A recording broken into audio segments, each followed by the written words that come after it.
Now, let's get to what you're all here for. What exam should I take, PMP or CAPM? I'm going to be upfront and straight and honest with you. No chasers. No, I'm not going to sugarcoat it or anything.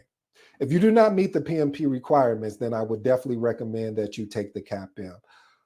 What I've seen a lot of is that people will go and get their Google PM certification and think that they can get their PMP right away. But if you haven't met the PMP requirements, which is, again, let's go back and look at that. If you haven't met either requirement A, B, or C, then you would not be able to sit to take your PMP exam. Your application will get kicked back if you don't meet some of these minimums. And where I see a lot of people have challenges at is when it comes to the second part here, where it says, let's look at set A requirements: 5 years of experience leading and managing projects. Set B, 3 years of experience of leading and managing projects. Or set C, 24 months or basically 2 years of leading and managing projects within the past 8 years. That's the challenge that I see, because most of the time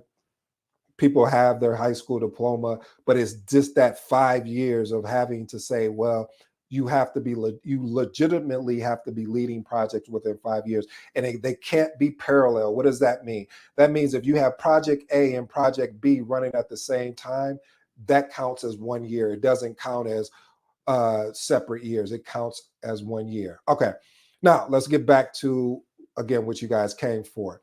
The Google PM certification is a beginner level type thing. Those who complete it, you do get 100 hours of project management education that can be applied directly to the global recognized PMI credential. I got this information from the frequently asked questions on Coursera. Again, 100 hours, that's a lot of hours that you can leverage for your PMI. Now, for your CAPM. Now, let's look at questions and answers.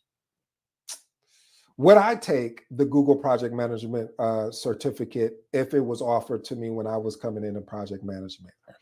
Absolutely. And let me explain why. The reason why I would have taken this certification is because it's a beginner. It sets the foundation. It allows you to understand how to, I think the biggest thing that really arrested my attention was how they set up the environment so you're leading a project almost in the real world, the capstone. That's huge, because a lot of times when you are taking courses, you don't have that opportunity to really start from the beginning, meaning you're creating a project charter based off the business case or feasibility study. Now you're building your project management plan, then you're building your schedule, etc. So having that real world experience is going to help you navigate the job market better, or even in your current role. What should I do after completing the Google Project Management certification? After you complete that, my recommendation is to go after the CAPM. Now, I say that loosely, pending on what your experience is. So if you meet the PMP requirements, go after the PMP. If it was me, I would go after the CAPM and the PMP. Why?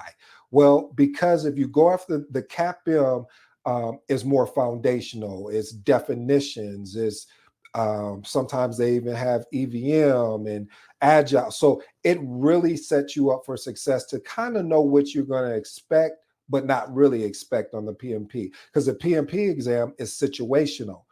It's not as standard as it is for the CAPM, but the CAPM really is like a springboard, I really think, and it's worth it. I have my CAPM. You can look me up on certifications.